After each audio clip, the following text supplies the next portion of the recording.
The Parent Network offers parent resources that will be sure to enhance not just your parenting, but your overall life. So, if you're interested in becoming a part of the Parent Network membership, go ahead and click the links that are provided in the show description and check us out.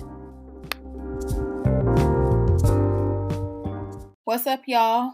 Welcome back to another episode of the Parent Network podcast. Listen, today we have a guest with us, and y'all know that this is Men's Mental Health Month, and so I'm joined today with Dennis McCray, and we have been doing some lives on Instagram this month, and so our next live is going to be June the 25th, which is coming up. So it's Tuesday, and we're going to wrap up our conversation really just talking about men's mental health and just mental health, period, across the board in parenting.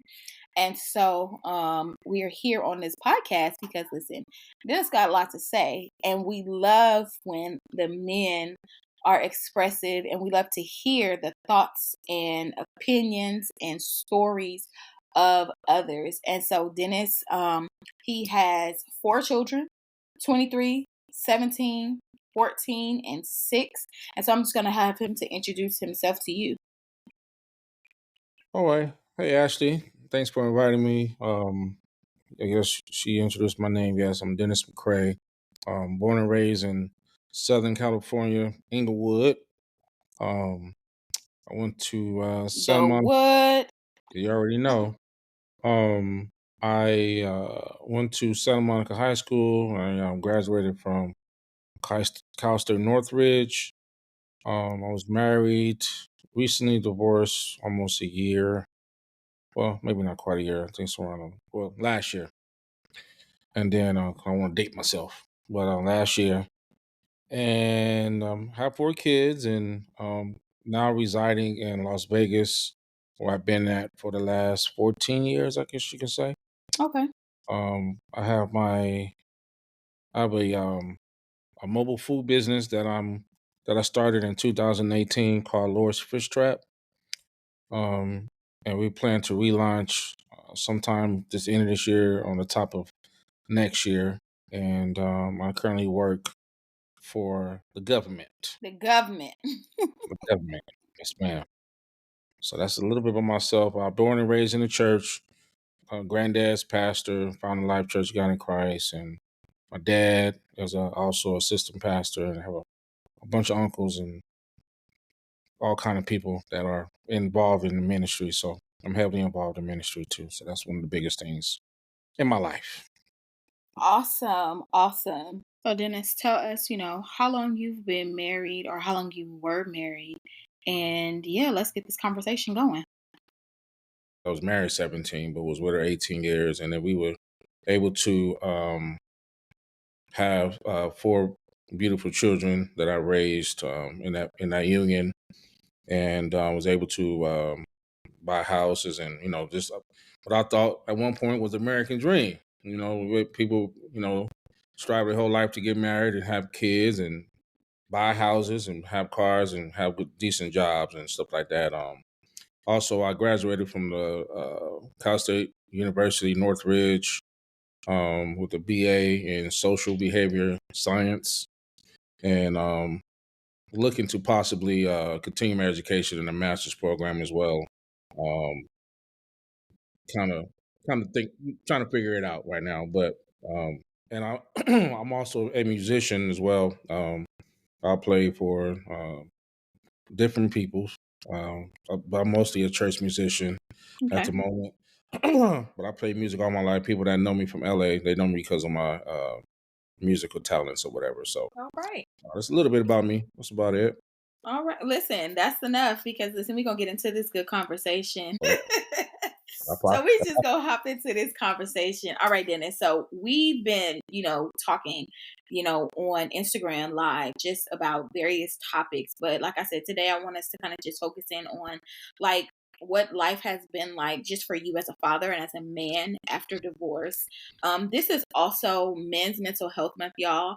And so we're going to kind of touch on a little bit of that as well. And we'll probably start off with that. Let's start off with that, Dennis. Like when you think about like mental health and you think about being a man, specifically a black man, just in today's society, like what feelings or what thoughts evoke within you?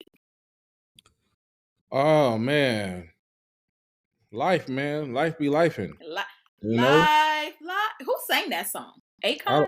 I don't know who sing that song, but I tell you, Life.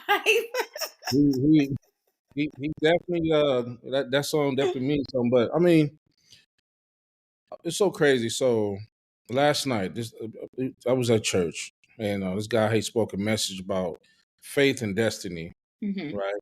I mean, I'm sorry, faith and can't even think of the word, but basically like destiny. Sometimes we can't help the situations that come our way, Hmm. but through faith, faith help us get through them. Understand what I'm saying? Sometimes things come. Like I said, life be life, and we don't know, we don't Hmm. have control over the situation. Sometimes that comes our way, but through our faith, we can get through them. But for me, um, I don't know. Mental health, man, it's a big deal because men go through so much. We hold in so much Hmm. feelings because of course, everybody know the cliche is men hold our feelings because it's not manly to be open and Right. express how you feel.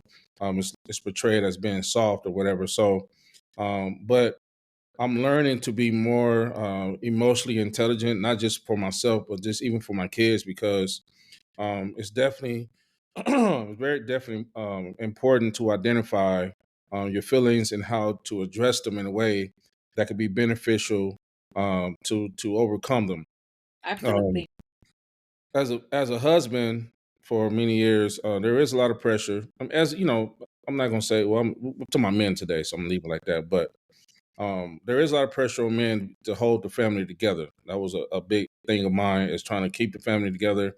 You're raising kids, you're trying to work along, and also trying to maintain a relationship. And a lot of times, in between those, somewhere along those lines, you have I guess you can say the ups and down, the obstacles of just like maneuvering through those things Yeah. and being able to learn how to maneuver and how to and it comes with time.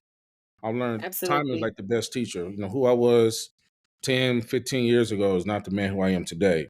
But it took all those things and obstacles to get me to where I'm at today, as far as understanding a lot, learning a lot, and learning the things that I've learn how to put those um, into play on my everyday life. And so um, black men, on top of that, I feel like we deal with more than any other nationality of men. That's my Hmm. opinion in America. We have I guess you can say, we have the responsibility of what it is to be a man, period. But on top of that, being black, Hmm.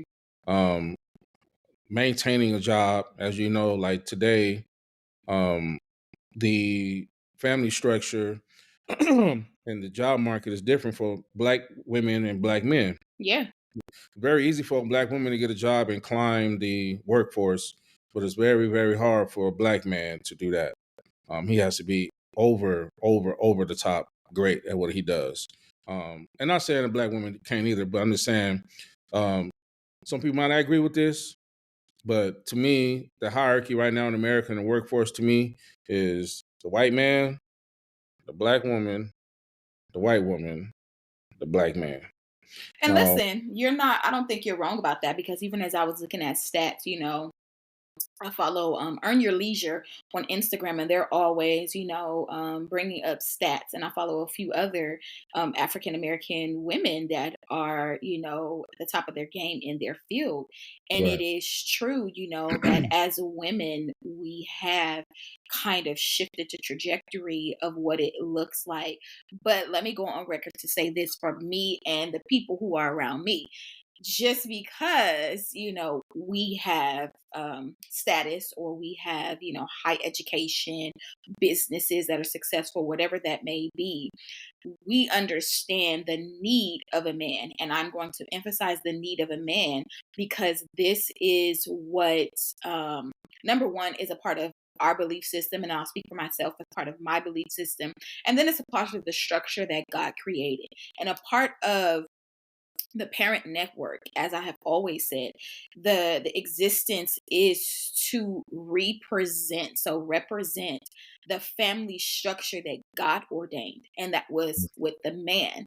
Right. So even though, it's sometimes I see on social media and people that I follow and I really like, they'll throw out questions kind of just to stir the pot. And one of the questions that I saw was, if the woman earned, let's say, 120K and a man earned 60K, and this was posed to the women, would you still be interested in this man? So with you bringing that up, I'm just like, it's for me, it's about the mindset of that man, because monetary value is going to fluctuate. You know what I'm saying? You can Yeah. be up today and then down Absolutely. tomorrow.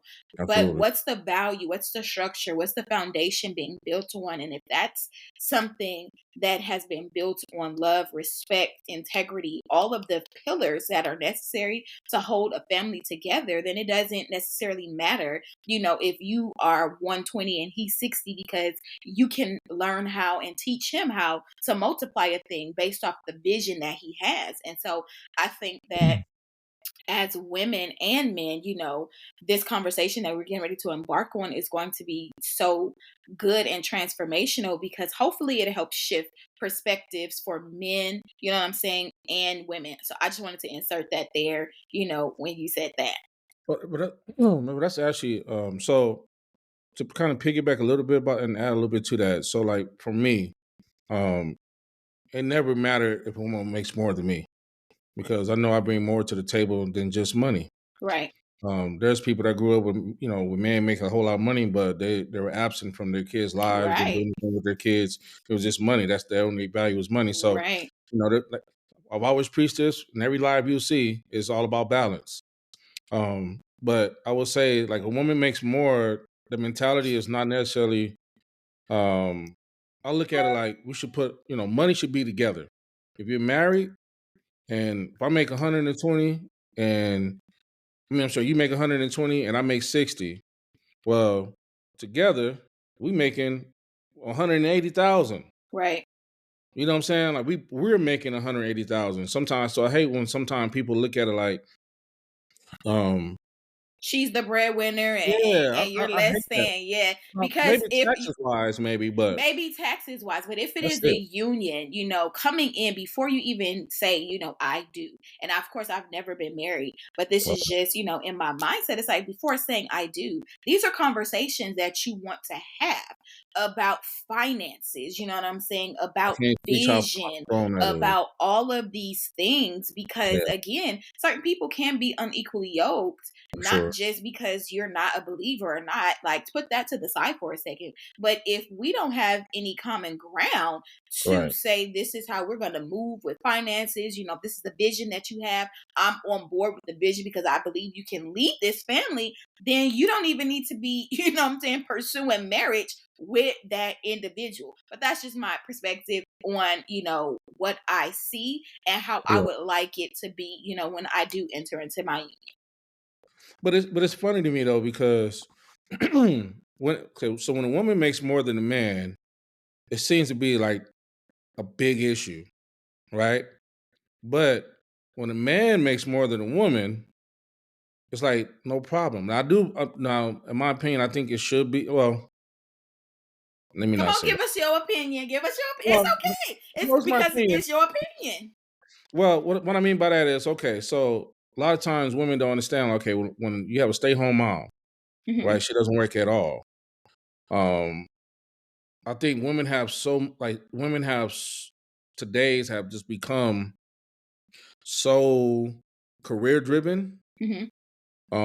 like boss to where they don't know how to sometimes. I'm not saying all women, but sometimes they don't know how to. I'm not even gonna say the backseat. I gotta be careful. I'm on just the world and get too comfortable.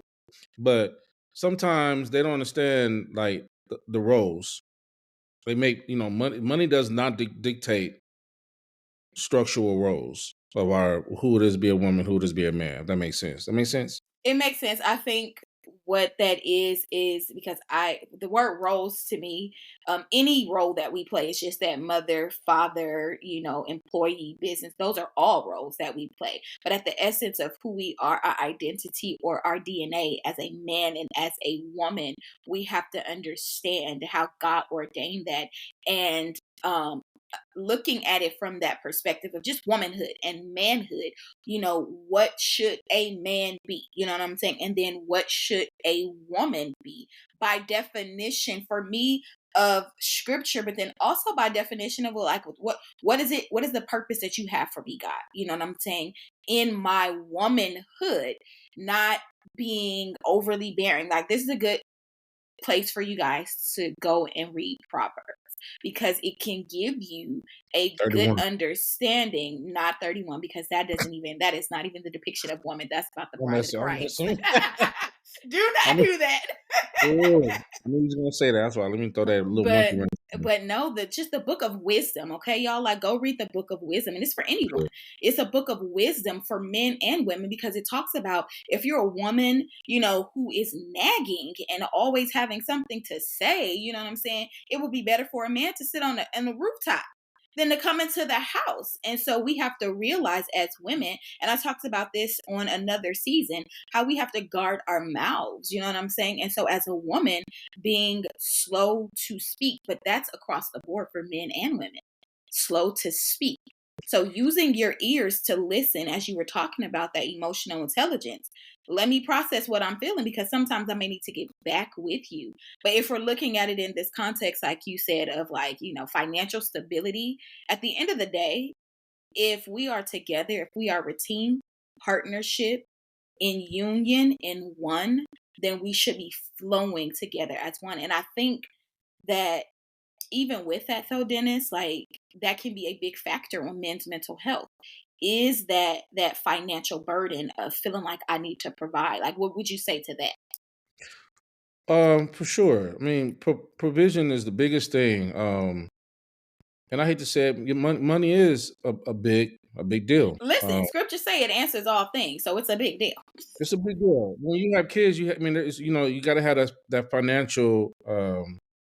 You got to have money. So my thing is, so it can wear down because, like I say, it's hard. Men may have a hard. Some men may have a hard time finding a job that pays a certain way or want to live a certain lifestyle, and not able to really afford it.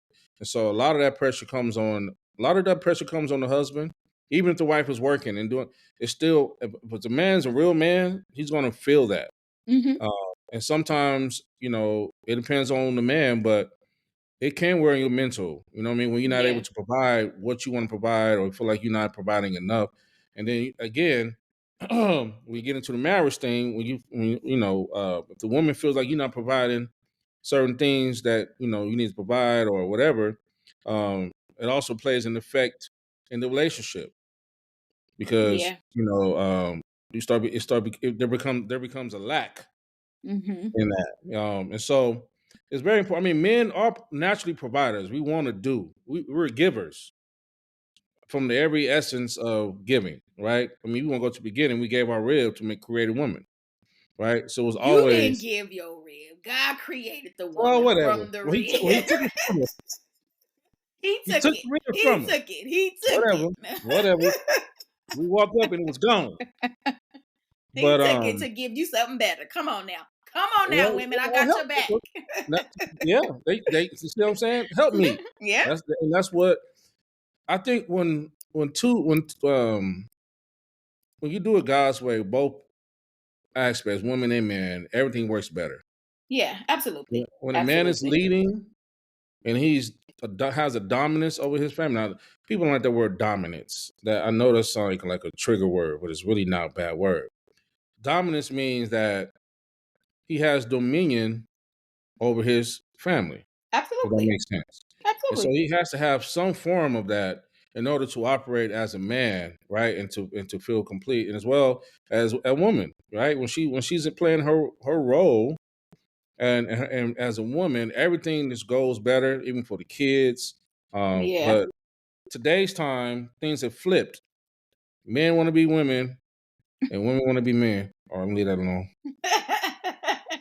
You live that I long. think, and we talked about that a bit on the live. Like, you have to realize that, when the fall of man took place, there became another spirit that entered into the land. And Right. so the enemy's job is to bring deception. And so when we think about, gender roles, or, oh goodness, the word is escaping me, but basically when you think that you can be something that you've not been birthed to be, there's Mhm. confusion, there's misidentification, and that all goes back to identity. And I could talk about that for a very, very long time, but that's not Right. the purpose of this. But we have to understand that, we have an enemy of our soul. And so as a woman, it is important that we understand, you know what I'm saying, the things that have made us how we are, because that plays a lot into when we get in relationships, you know what I'm saying, how we show up. Our background story is so pivotal to what's present. And if you never heal, if you never allow God to dig into your soul, if you never, for me, like I always tell y'all, get some therapy and some deliverance, and walk that thing out, how you were is going to continue to be how you are. And that's not an excuse. And you cannot blame that on anyone else, especially when you come into recognition of, oh, this is an issue that I need to deal with. And if I don't deal with it, it's going to now affect every role that I have. And so Right. that's another part of why the Parent Network exists. We're parents. Yes, we come together around that commonality. But at the end of the day, you're a woman and a man. And so if your soul is not prospering, you're not going to go very far. And so I want to kind of talk now, Dennis, about just your role in fatherhood and what that has looked like for you. And then we'll kind of talk about, just a little bit about how your marriage may have dissolved and where you are now. All right. The big questions. We got the big guns. So what it looks like? You said. So what question? First question was how what, Yeah, repeat what's that. fatherhood? Like, what's fatherhood to you? Oh This. man. So I love being a father. I'm not gonna lie to you. It's one of the most amazing, rewarding um things of my life. And honestly, it's also one of the hardest things in my life Yeah, that I ever have to deal with. It's crazy, man. it's the But reality. I'm sorry. Yeah, just have so many thoughts about. But I really enjoy being a father from day one. I had my son, and so I raised. So my son that's 24, he's my I guess you could say my bonus son. Hmm. The word stepson, but my bonus son I had. I raised him since he was 5 years old. And we've, you know, fatherhood is just, I tell you, you have to be that example for your kids, um, direction, um, identity, provider, um, everything. You know what I'm saying? I'm their first of everything. And so even like my daughter, I want her to really understand men and how we operate. So when she does get married, what to expect from a man, and and that challenges me as a father to be that, and show her that not only just talk about it, but actually be what she needs for in her life. And then I'm also my sons, show them what it is to be a man and a father. But I try to be about, I try to be the most balanced father as possible, discipline my kids when necessary, but also show them a great deal of love and affection. I'm very affectionate with my children because I feel like it keeps things, it keeps the feeling, I guess you can say the bond. I hug and kiss all my kids, um, and I try to do a lot of things with them. People that know me around town, I'm always taking them somewhere because we just like to get out. And I very seldom, very very seldom do I go on vacation by myself without my kids. Most time when I do go, it's not even vacations for work. When I go by myself, but um, but I whether I even when I'm out of town, I guess you could say what's that called? Parental. Where you feel bad for going out of You town got with that parent guilt. Yeah, man, I get, you know what I'm saying? I'm like, "Dang, I wish I Loose had." here now, loose here, because I don't get no parent gift. I'd be like, I see y'all when I get back. Okay, I love You know y'all what? very much. I don't know, man. I get it sometimes. Don't get me wrong. Sometimes I do need breaks, in Yes. between because especially my 6-year-old, man, oh my God. Anybody know my little Jackson? Woo-wee. Um, he run you crazy. But I love him to death. But I see so much of myself in my kids, and I think Hmm. that's like one of the beautiful things about it.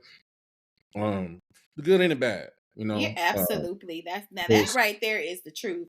yeah, The positive, I don't like to say bad, but the positive and the challenges. It's like, yep, yeah, yep, I see that right there in me, and woo, for you a sure, for reflection sure. right here, right now. For sure, for sure. But like to go back to your question to really, really get more in depth in that. So to me, a father for me is a person that number one gives direction, Okay. guidance, vision, Okay.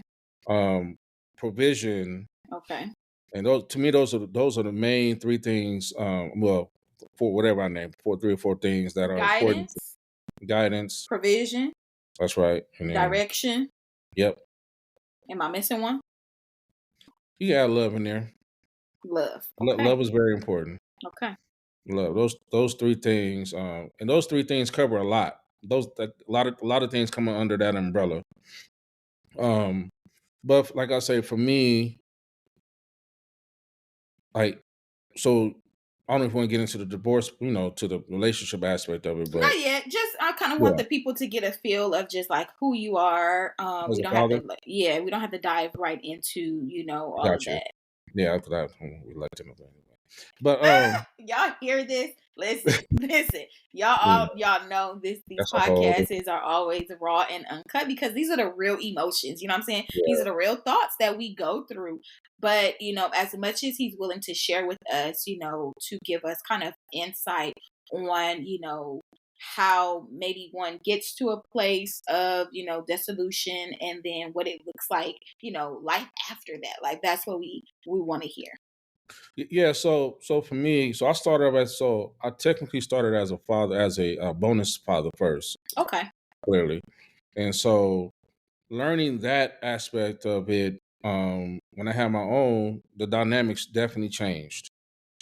Um, because even though I thought I was, well, well, I treated my bonus son as if he was my own. Okay. And, In and I fact, I believe did that's how you should do it. absolutely. I mean, there shouldn't be no other way. What helped the situation is what his father wasn't alive, and so Oh, I okay. I'm was really sorry to the hear only that. male in his life that spend at the time that I spent with him. I did. I did everything with him. Took him fishing, birthdays. I was involved in the school life. Everything that a father was with my own blood kids. I was for him too. Um, but also, I'm sure like being a bonus child and from could be hard on the father, Okay. the person that's fathering them. Hmm. Um, Sometimes, especially when you have your own kids, people tend to analyze a lot more. Or you're not treating him the same way you treat yours, or Whew, you that's know, that right there. That conversation, I'm really curious to kind of dig into just a little bit more because having your bonus son before your biological children and kind of how yeah. that transition went. If you could kind of just share that with us, and I'll ask this later. Go ahead. Well, to me, for me, it was easy. It was just me having another kid. You know what I'm Okay. saying? I was very young, very, very young. I was like 22, 23. So I was still Okay. learning how to even just be a man, Okay. to be honest with you. But to me, the transition was very easy, but outside forces made it hard. Got you. So I'll give you an example of a real story. Um, so by him being significantly older than my first, biological son, um, in the household, things are different, right? When I was the oldest child, I was the oldest child in my household. My dad, my kid, I'm sorry, in my family. And so I did a little bit more in the beginning because I was older, which is traditionally pretty much the same universal. right? The oldest kid did a little bit more. So for instance, the story I want to say, so it was a story, a situation that happened one time in the household of him washing the dishes. Now, mind you, I think he's probably been about 9 years old. No, he's about 12. I'm sorry. Which means my other son was probably around about 5 or 6 years old, my firstborn. And so, issue was that I'm making him do too much, and that my 5-year-old or 6-year-old is not doing enough. Now, to me, to me that's crazy. Let me be politically correct. To me, that don't make no sense. It doesn't. Um, and it's not. And I try to talk to him and let him know why he doing certain of the things that he's doing. And I Uh-huh. instill to him, like, man, you do the dish, when you do the kitchen, do a good job. Don't Mhm. just get past it and be done. No, do a good job. And there's been some nights where I had to, like, man, look, I'm gonna sit here and wait with you. When you Yeah. done, then Yeah. that's when we get done. Other parties, hated it and created a wedge between me and him, right? And so that was some of the opposition that I had to experience in that. But I will say this though, I'm glad that I was the type of man that I stuck to what I believe, and I'm not going to give in too much if I know it's right. Actually, I'm not going to give in at all if I know what I'm doing is right. I'll take that back. Now, there's wisdom in that. Sometimes you could be right, but sometimes you don't have to necessarily go so far with it. You know what I mean? Sometimes it's just more wisdom, kind of just back off and stay right, but just don't feed more gasoline on it. But um, later on, I will say that I'm glad I did that, because when he got older and got his first job, and he was working and he was getting all the accolades of his work ethic. He told me it was, that Dad, it's because of you, that I have this my good work ethic, because I remember the long nights, me washing the dishes and doing the kitchen and things you tell me how to do, make sure I do a good job. That way, you can always keep a job. But I always let him know, man, yeah, you working at home, wash the dishes, but you're developing That's work it right skills, there. That's work it right ethic. there. Because if you Yeah. if you lacking off in the house, when you get a job, how you think you're gonna do? Keep a job? It's impossible. Absolutely. And so just little things like that. That's a real story Mhm.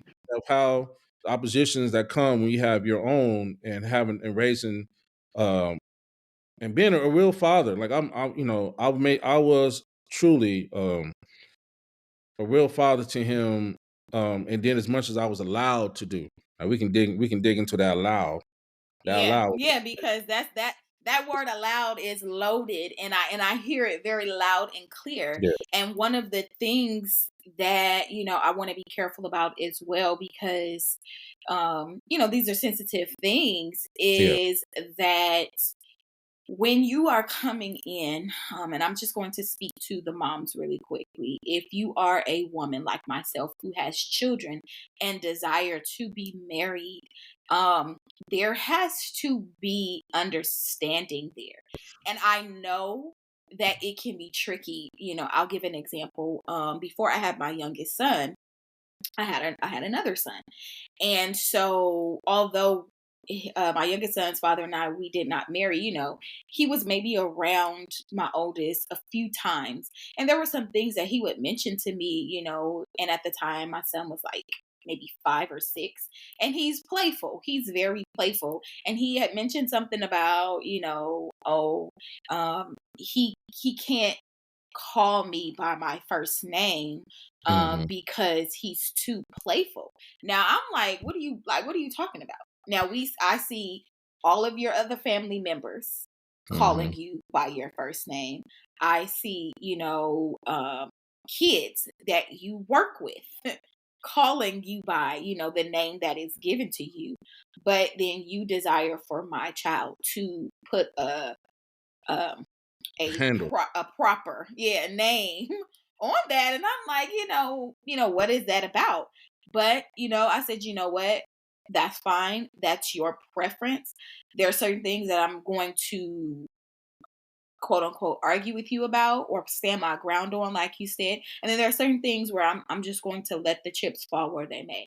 And at this time, of course, he and I are no longer together, but I still reflect back on that, like, if I would have said, no, he's going to call you, X, Y, and Z, what would that have done? And so I think sometimes, like you said, Dennis, parents, we have to use wisdom in situations to know, okay, is this something that I need to fight for? Or is this something that is not really going to make or break, you know what I'm saying, the dynamic of what's being built? Now, I want to know how you feel about that. I told him how I felt. I told him it was stupid. That didn't make any sense. You know what I'm saying? Hold on. That's good. Ooh, I like that. Yeah, he's 5 and he was 5 at the time. So for him to put a Mister on top of your name, but you're someone who is in this household, I was struggling to understand that dynamic when I see other children around his age and a little bit older calling you by your middle name. You know what I'm saying? So you want respect here, but you don't get respect there. So I thought it was actually a play on authority. And so, because I was, like I said, I wasn't going to, you know, be a bull in that moment because I could have been Oh and my ran God. my head in that. It was just like, Mm. okay, that's fine. We gonna leave it there. But okay. So that see okay. What you just did was, to me, was a soft issue, Right. right? Which could potentially, now this is the thing. To me, women have to look at the most important, the main thing. And that's why I said it's like I'm not gonna be a bull and ram No, my not that head, part. you know what I'm saying, and No, try to like not, force not what that. I But not, want. yeah, but not that part though. Not that part. Not the reaction to that. But what what he was saying wasn't necessarily harmful to the kid, or Mm. was it more beneficial to the kid? I don't think it was a benefit or a harm. I just think it was preference. And sometimes we have to understand when preference Okay. can cause harm, you know what I'm saying? Or when Okay. preference is just, this is what I want. Because, like I said, I look at it in hindsight now. Then, it's just like, I'm not about to argue this Of point. course. But Yeah, in yeah. hindsight, it's like, okay, it was a battle of authority and power because you weren't receiving that elsewhere. So now you come here and you desire Yeah, for it yeah, yeah. I to got you. be this way. You know what I'm saying? And I I'm get it. I get it, but I just feel like, okay. So I understand what you're saying, because some men do that, a way of exerting authority in a home, right? mhm. And there's ways of doing that without having to say, beat your chest, like I'm the man, Right, right, and right. everybody. So I get that too. But at the same time, so I would have to say I disagree with the part where, when this is my opinion, um, it's not necessarily beneficial to the kid about because I'll say this, I look at it, man. Sometimes men look at things a little different than women. Absolutely. We kind of look at the later type of things, the effects of later. So, for instance, I think it's very important to teach kids respect. And Yes. what I mean by that is, as far as putting handles on names. Um, That's a for good one. I gotta remember that. Put a handle on there, the yeah, put a name. handle on. Because there's something about that, right? Because you're not gonna go to a judge and call them their first name. You're not gonna call an officer when you get pulled over by his first name. It's always a sir or a ma'am, Mhm. right? I was taught to never call adults by their first name. Mhm. And when I got older, I would say, "Oh, Miss Mary," you Mhm. know, but I put a handle on it Mhm. as a form of respect, right? Right. Or if I did call you by your first name, it's always a Mister or Mrs., right? But today's kids are not doing that. They feel they're on the same level. I've heard kids call their own mama By their their name. first name. That is ridiculous to me. That let me know that either a father's not in the home, or he's not being a father to their kids, because there's no way in the world my kids will ever call me. And then the crazy part is, you say that, right? Because he's 5 years old, right? But when kids are born, their first words ain't never your first name. Most of them is mom or dad. Right. That's what we teach them. Now, if you teach them to say, their name, then I I'm didn't teach pretty my I sure. didn't teach my kids mom and dad. They call me. My daughter started calling me daddy. Daddy. She didn't even say dad. Then my first son, my Dennis the third, he was calling me dad. He still call me dad. Dad. But anyway, so like I think it's very important. I don't know why I stuck, but I don't know, that struck a nerve. That is very important to me. That's okay. That's That okay. handle, kids do not do that. Or get them yes ma'am. And I ain't gonna lie to you, me growing up, it has opened so many doors and allowed people to really talk to me because I've always used yes ma'am, yes sir. I'm telling you, it works. I Yeah, mean, no, I think what you're saying as far as that respect is concerned, right, it is paramount. right, But in this case, like I said, I'm sticking to what I believe. In this case, when you're coming into trying to come into a relationship, or yeah, we're yeah, in sure. relationship, you're trying to establish your trust with him as the authoritative figure. And Right, that to me was, a little because it's not like he has not had a present father. I got So you. it's Oh, yeah, okay, so that's yeah, different. and Okay, so that's very different. And so yeah, yeah, that's why I was like, I'm not even gonna dig deeper yeah. Don't do into that. that. Cause I But ain't gonna lie to you. I'm not the type of man. Only reason. I shouldn't say the only reason why. so let me ask you this then. Let's Okay. just say you start to date, right? And you get into a relationship with another woman, and she has children. Would you require or ask her children to call you Mr. Dennis or Mr. McCray? They would definitely have to. I mean, so that's a loaded question Just because yes or no? Just yes. um they would, yeah. I mean, yeah, they would have to call me Mr. Dennis for sure. Yeah, That's they what can't you just call me. said. Yeah, I would never let. I would no. And it depends how old they are. Maybe like even if they're older, like teenagers or whatever. Because I'm probably now I'm old enough to have a 20, 21, 22 year old kid, somebody. So, yeah, Mister, got to put a handle on it for sure. Don't call me daddy though. Don't call me daddy. You can call me, yeah. Yeah. Well, Uh, we'll put a pin on it. We'll put a pin on it, y'all, because that's I interesting though.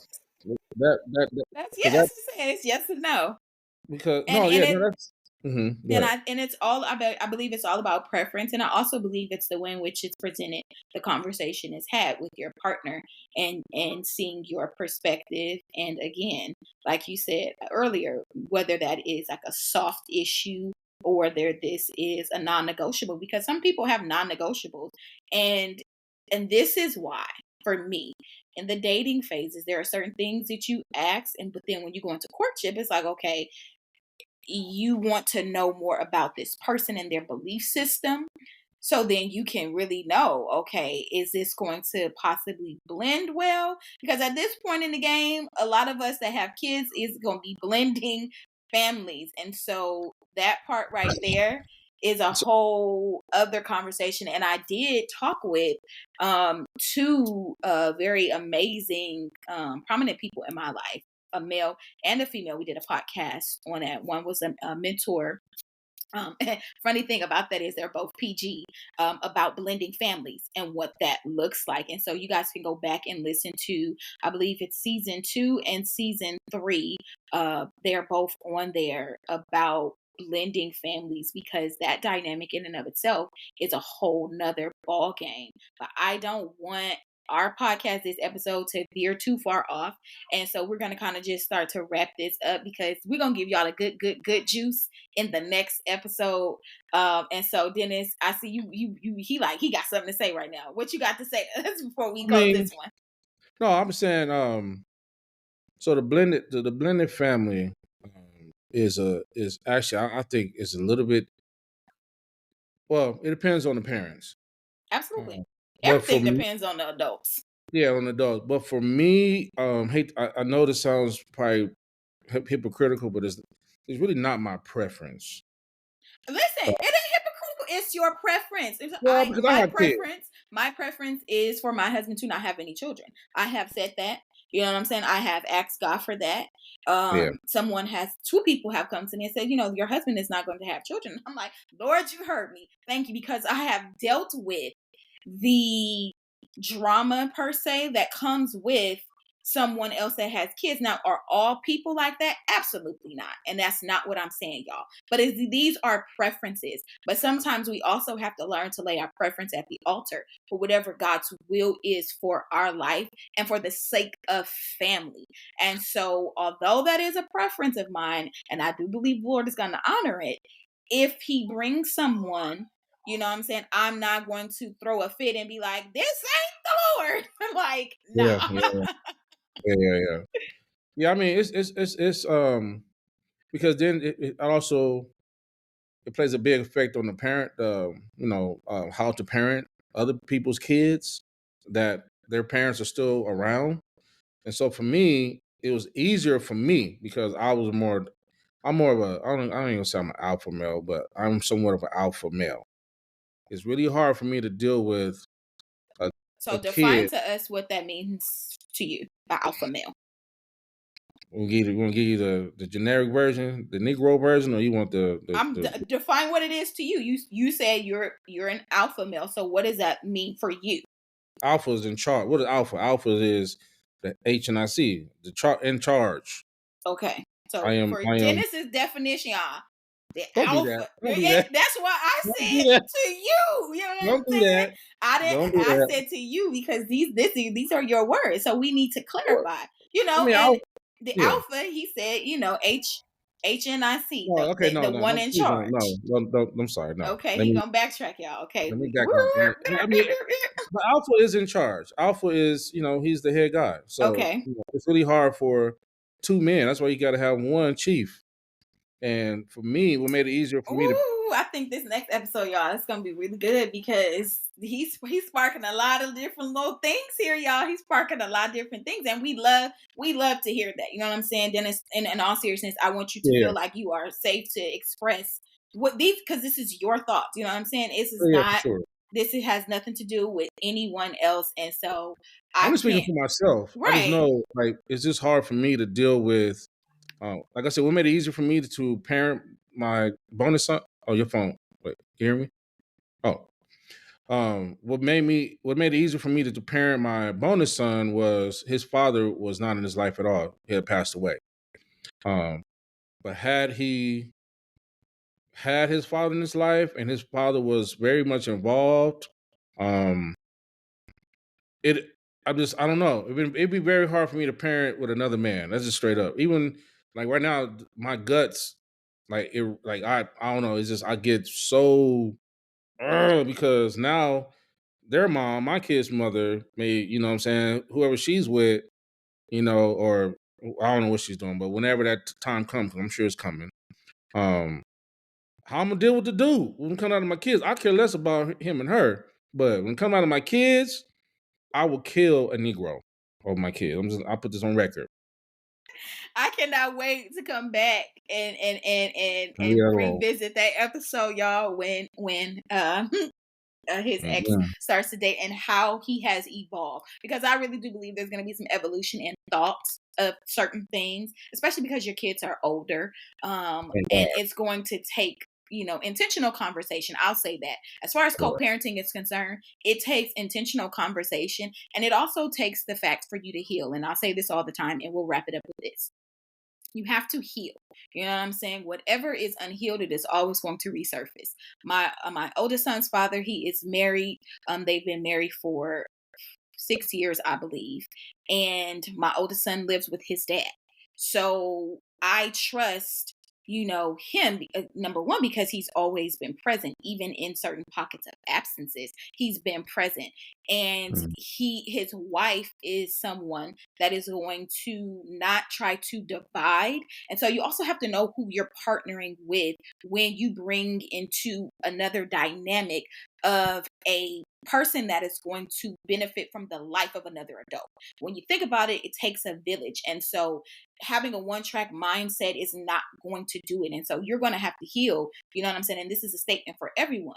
You're going to have to heal whatever it is that you're still holding on to, harboring. You're going to have to shift perspective sometimes and ideology and make sure that this is beneficial for not just the children, but for you in this newfound partnership of co-parenting. And so I'm excited to hear, again, what happened. Y'all heard what he said.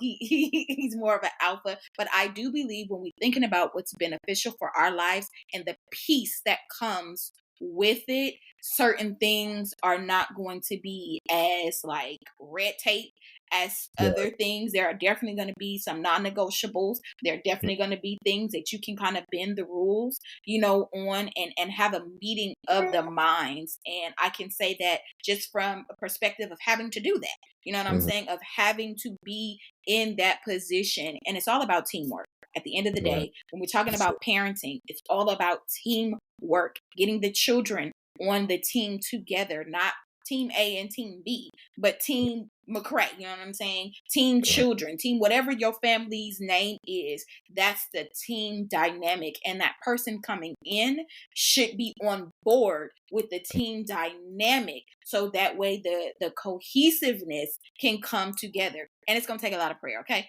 Pray and pray again, and then pray always, because that's what the scripture says. But Dennis, listen, we're going to get off for today. Y'all, we're going to be back with the juice and the squeeze on what parenting is like after divorce. We're going to kind of talk about the divorce process and whatever he desires to share with us, because these are needful conversations, especially in our community. You know what I'm saying? Like, we don't really talk about a lot of things.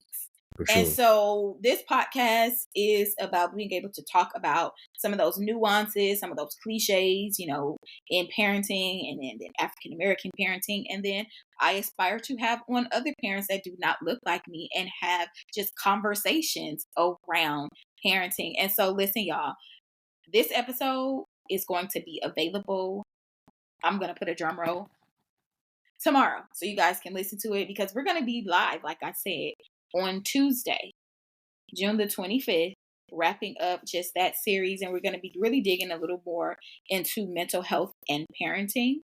So Dennis, can you let the people know where they can find you on social media and how they can follow and support what you have going on? So right now I don't have a whole lot going on my social media, but my page is Lord's Fish Trap. What is my underscore? Let's hope. We're going to put all of that, y'all, in the description. And that's it. I mean, that's pretty much it. You can follow me on Lord's Fish Trap. And if you are in the Las Vegas area, I'm at my church where I rep all the time, City Refuge Church of God in Christ. You know what I'm saying? Every Sunday at 11:15, that's where we at. There it is. Listen, if you're in the Las Vegas area, if you need a church to visit, he has just given you a location to come visit, hear him play, hear the word, get what you need. So Dennis, I just want to thank you for, again, this episode. As always, it's good. You know what I'm saying? You don't mind your words. And that's what we enjoy. We want the people on here. Speak your mind. This is not about being right or wrong or controversy or any of those things. Because controversy is going to come when you have your own mind and your own opinion. And so thank you for this episode. Until next time. Yes, ma'am.